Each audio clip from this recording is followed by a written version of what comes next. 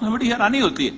بنگالی اٹھے زبان کے نام پہ, کہا زبان ایک ہے, ٹیگور ایک ہے, کلچر ایک ہے, ہم اس طرح چلیں گے, ہم ایک ہیں, بنگلہ بھاشو. جب ملک کریٹ ہونے کے بعد ایک ملیچ مسلمان ہو تمہارا بنگلہ دیش علیحدہ ہے, کلکتہ کی طرف سوچنا مت.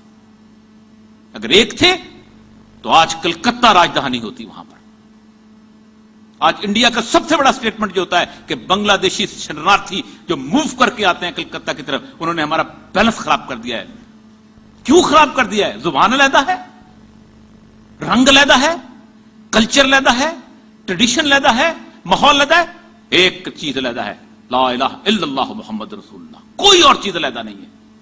آسام بنگال لائن کھینچ دی, اتنے ہی رہو. دس از دا ٹروتھ آف لائف. یہ تاریخ کا بہت بڑی سچائی ہے کہ آپ اپنے آپ کو بنگالی کہیں, پنجابی کہیں, سندھی کہیں, ہندی کہیں, دنیا آپ کو نہیں مانتی. دس از دا ٹو نیشن تھیوری. اور یہ ورلڈ اوور ہے. جو اقبال کا شعر ابھی پڑھا گیا تھا کہ ان تازہ خداؤں میں بڑا سب سے وطن ہے, جو پیرہن اس کا ہے وہ مذہب کا کفن ہے. یہ بت کے تراشیدہ تہذیب نبی ہے, غارت کرے کاشانہ دین نبوی ہے. اس کی بنیادی وجہ اقبال نے برصغیر پاک و ہند کے درمیان ہم لوگوں نے کیوں کہا تھا؟ اس لیے کہ اس دنیا کو ٹو نیشن تھیوریز کے اندر تقسیم کیا جا رہا تھا.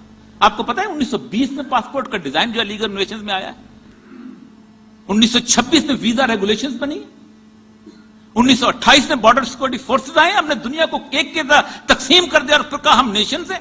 اور بنیادی طور پر کبھی تاریخ کا مطالعہ کر کے دیکھیں, جس چیز کو, جس خطہ ارضی کو ہم سمجھتے ہیں یہ بہت بڑی چیز ہے, یہ مادر وطن, یہ جو علاقہ جس کو اللہ تعالیٰ تسلیم ہی نہیں کرتا, وہ جو چین اور عرب ہمارا تسلیم ہی نہیں کرتا, یہ وہ رشتہ ہے.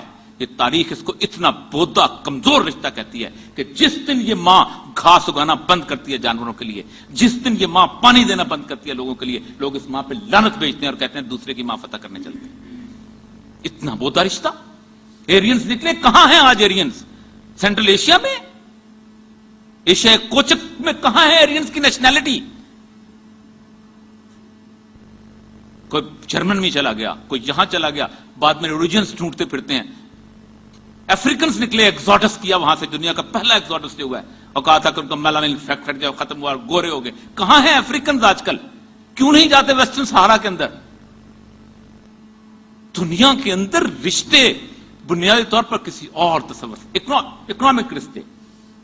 آپ کو علم ہوگا کہ دنیا کا سب سے بڑا قتل عام جو ہے اس وقت, سب سے بڑا قتل عام وہ افریقہ میں ہوا ہے, ٹوٹسی اور ہوتو قبائل کے درمیان. ایک رنگ, ایک شکل, ایک جیسی آنکھیں, ایک جیسے کالے گنگریالے بال, ایک جیسی زبان بولنے والے. تمہاری رگوں میں تتسو خون ہے اور تمہاری رگوں میں ہوتو خون ہے, مار دیں گے تمہیں. 53 ڈیز کے اندر 10 لاکھ بندہ مارا گیا. کون سی نسل کی بنیاد پہ اکٹھے تھے؟ کون سی رنگ پہ؟ مسلمان نے مسلمان کو مارا, عیسائی نے عیسائی کو مارا. اور بڑی عجیب و غریب تھیوری یہاں پیش کی جاتی ہے. میں بڑا حیران ہوتا ہوں کہ ٹھڈے مار کے نکال دو ریلیجن کو, اس لیے کہ بنیادی طور پر یہ بنیاد ہے نفرت کی. 300 سال لگے یورپ کو ٹھڈے مار کر نکال دیا ریلیجن کو. گاڈ ریلیجن کا کوئی تعلق نہیں. Church has no concern with the statesmanship. 1900 کے اندر مکمل کر لیا اس کو, کہا ٹھیک ہے گیا. فرینچ ریولوشن, روسو, تیسرے دنیا جہان کے, والٹیر. 1900 کے بعد پہلی جنگ عظیم کس نے لڑی تھی؟ ریلیجن کی بنیاد پہ لڑی گئی تھی, نسل کی بنیاد پہ لڑی گئی تھی, رنگ کی زبان پہ لڑی. Germans superior race. 1939-40 کے اندر دوسری جنگ عظیم مذہب تو چلا گیا ہوا تھا. تم نے 10 کروڑ بندہ مارا اور کہا ہم بنیادی طور پر ریسزم کی بنیاد پہ. مجھے خود تاریخ میں بتایا کہ 10 کروڑ بندہ اس سے پہلے مارا گیا جب ریلیجن اسٹیٹ کے ساتھ تھا. تاریخ کو پتہ نہیں کس نے پڑھ لیا ہوا ہے اور دھول جھونکتے ہیں کائنات کے اندر. بیسک فنڈ ہالیاکس جو تھا, جو بیسک اس کا بانی تھا سیکولرزم کا, اس کے بارے میں بڑی خوبصورت بات اکثر میں کرتا ہوں کہ basically the seculars are those, these are the bastard children of religion, جو کہتے یہ ہیں کہ تمام اخلاقیات ریلیجن کی ہم لیتے ہیں لیکن ریلیجن کو نہیں مانتے. سچ وہیں سے لیتے ہیں، اخلاق وہیں سے لیتے ہیں، اقدار وہیں سے لیتے ہیں، زندگی کی تمام روایات وہیں سے لیتے ہیں، لیکن محمد رسول اللہ کو نہیں ماننا، لیکن حضرت عیسیٰ کو نہیں ماننا۔ وہ کون ہوتا ہے ہمیں دینے والا؟ ایچ جی ویلز کی تقریر تو اٹھائیں۔ ایچ جی ویلز نے کھڑے ہو کے کہا آکسفورڈ کی یونیورسٹی کے اندر کہ انفورس کرو ریلیجن سیکولرزم کو، انفورس کرو سیکولرزم کو اس معاشرے کے اندر، تب جا کے آپ ٹھیک ہوں گے۔ اور عجیب و غریب سی بات ہے کہ جہاں آپ کا سیکولر ڈکٹیٹر ہوتا ہے آپ ان کو سیکولر نہیں کہتے، یہ مسلمان ہے۔ ناصر سیکولر نہیں تھا، حسنی مبارک سیکولر نہیں تھا، تمام سیکولر رولر تھے عرب کے ورلڈ کے اندر، قتل کیا انہوں نے لوگوں کو، ڈکٹیٹرز تھے، تقسیم کیا اس امت کو، they were all seculars۔ ان کے گناہ میرے مسلمان کے کھاتے میں ڈالتے ہو؟ کس نے کہہ دیا تھا تمہیں کہ وہ they are the pro-practicing Muslims؟ کیا زین العابدین بن علی مسلمان پریکٹسنگ تھا؟ کیا پرویز مشرف پریکٹسنگ مسلمان تھے؟ Secular dictator, they were all secular dictators۔ they were all liberal seculars۔ ان کی لبرلائزیشن اپنے طور پہ محدود تھی۔ یہ تلخ باتیں ہیں جو میں کرنا چاہتا ہوں، اس کی بنیادی وجہ یہ ہے کہ ہم نے تاریخ بر صغیر میں وہ پڑھی ہے کہ جو تاریخ ہمیں ایک سیکریٹری ایجوکیشن نے 1916 کے اندر 4 کتابیں لکھا کے، مسٹر وائٹ تھا، اس کا جو پاک بر صغیر پاک و ہند میں جب کتاب لکھائی گئی تھی تو اس نے ایک فقرہ لکھا ہوا ہے، کبھی اٹھا کے پڑھ لیجئے گا، جو درسی کتابوں میں دی جاتی تھی کہ عجیب و غریب ہم ہندوؤں پہ ہمیں بڑا تکلیف ہوتی ہے کہ یہ اورنگزیب کی تعریفیں کرتے ہیں۔ یہ تین کتابیں مجھے ملی ہیں، تینوں ہندوؤں کی لکھی ہوئی ہیں، تینوں اورنگزیب کو پتہ نہیں کیا بناتے ہیں، ان لوگوں کو تو مسلمانوں نے قتل عام کیا تھا، یہ پھر بھی مسلمانوں کی تعریفیں کرتے ہیں۔ ہم نے ایک تاریخ کو ماخذ کے حساب سے پڑھا ہی نہیں ہے۔ بر صغیر پاک و ہند کے اندر، پوری بر صغیر کی تاریخ کے اندر 1911 وہ کی سینسس اٹھا کے دیکھ لیجئے، جب مسلم رولر جہاں تھے، میں نے نہیں کرائی تھی، انگریز نے کرائی تھی، 93 to 95% لٹریسی ریٹ بر صغیر پاک و ہند، اور جب انگریز چھوڑ کے گیا تو 12% اور 14% پہ چھوڑ کے گیا۔ تکلیف سے بات مجھے بڑی ہضم نہیں ہوتی جب ہمیں کوئی کہتا ہے کہ تم لوگ جو ہے جاہل اور ان پڑھ ہو اور تم لوگوں کو زندگی گزارنی نہیں آتی۔ بہرحال میں موضوع پہ آنے سے پہلے ایک بات بڑی دکھ سے بیان کرنا چاہتا ہوں۔ 1226 میں قطب الدین ایبک جہاں پر جب آیا ہے، 1226 سے لے کے لوگ بات کرتے ہیں 1857 تک کسی بھی معاشرے کے اندر پینل کوڈ ڈٹرمن کرتا ہے کہ آپ کا سسٹم کیا ہے۔ ایڈمنسٹریشن جو ہے آپ عیسائی سے بھی کرا سکتے ہیں، یہودی سے بھی کرا سکتے ہیں، نصرانی سے بھی کوئی بھی کر سکتا ہے۔ پولیس میں تو کچھ نہیں کرنا ہوتا، بیسیکلی تو پینل کوڈ تعزیرات ڈٹرمن کرتی ہے کہ آپ اس کو فالو کر رہے ہیں۔ 1226 سے لے کے 1857 تک مسلم پینل کوڈ نافذ رہا ہے یہاں پر، مسلم پینل کوڈ۔ ایک قاضی ہندو، ایک قاضی بدھ، ایک قاضی کوئی اور نظر نہیں آتا۔ اکبر جس کو سیکولروں کا باپ کہا جاتا ہے، اس کے زمانے میں مسلم پینل کوڈ نافذ تھا۔ اگر ہندو عورتوں کی سے شادیاں کرنے سے سیکولر ہوتا ہے تو میں بھی کر لیتا ہوں۔ پھر چار شادیوں سے انسان، اجودھا بائی اس سے شادی کرنے کے بعد بندہ سیکولر نہیں ہوتا۔ سیکولرزم وہی ہوتا ہے کہ جو بنیاد طور پر آپ کے نظریات امپلیمنٹ کرتا ہے۔ مجھے حیرانی ہوتی ہے کہ جب لوگ قائد اعظم کو سیکولر کہتے ہیں، جس شخص کی نظریے کی بنیاد پر 10 لاکھ بندہ مرا ہے، بھائی سے جدا ہوا ہے، سوٹ پہنے تھے، سوٹ تو میں نے بھی پہنا ہوا ہے۔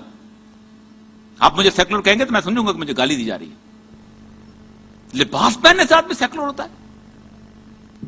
جس شخص کی بنیاد پر بھائی نے بھائی کو چھوڑا، جس شخص کی بنیاد پر لوگوں نے علاقہ چھوڑا، اس نظریے کی بنیاد پر کہ